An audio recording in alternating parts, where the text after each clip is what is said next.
All right. I want to talk about this next topic. How much should you spend when you go to a cafe?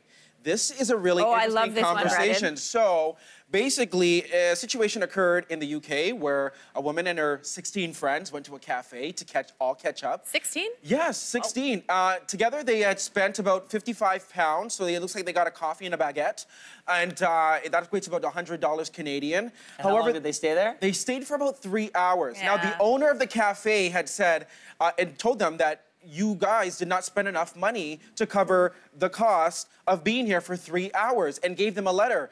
This female customer ended up posting the letter online, and it drew a lot of debate. So, did they not spend enough money? Should there be a limit of how much you spend, a minimum of how much you spend? I feel like the onus is on the restaurant cafe owner to say, this is the minimum. I remember growing up, there used to be minimums for large parties, that you had to order a certain amount, or that there would be like a tax added.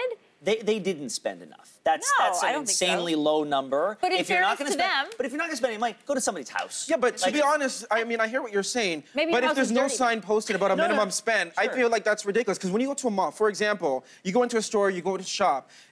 If you don't buy anything, what? You're not allowed to go into the store? That's different. It really does open. Impede other people but from coming into that space. You don't browse in a cafe. There's no browsing in a cafe. You can't compare those. No, but people go to a cafe to either socialize, some go to work for a little bit. This is what they went to do. They went to socialize, and it's not like they did not spend money. They did spend money, and there's no guarantee that if they weren't there, that this cafe owner would have I feel like the onus is on the restaurant cafe owner to say, parties of this size this is the minimum. Yeah, it is on him, but the onus is also on the customer. People are either smart or they're stupid. I like to think people are smart, and people who are smart know that if you sit in a business that relies on people spending money and you don't spend money, you're not playing by the unofficial rules. No, but they did spend money. I think they're smart. They did spend money, but sometimes conversation goes well past how long that you think it's going to last. It's not like they didn't spend. They did spend. Unfortunately, the cafe owner didn't feel like they spent enough, but they did spend their hard-earned money and supported that business. But how long is too long? They didn't support it. 17 people spending $55 is not spending money. But a coffee is $2 and a baguette's $1. Let's take this conversation online. Let's get our viewers to weigh in. They can hashtag it your take.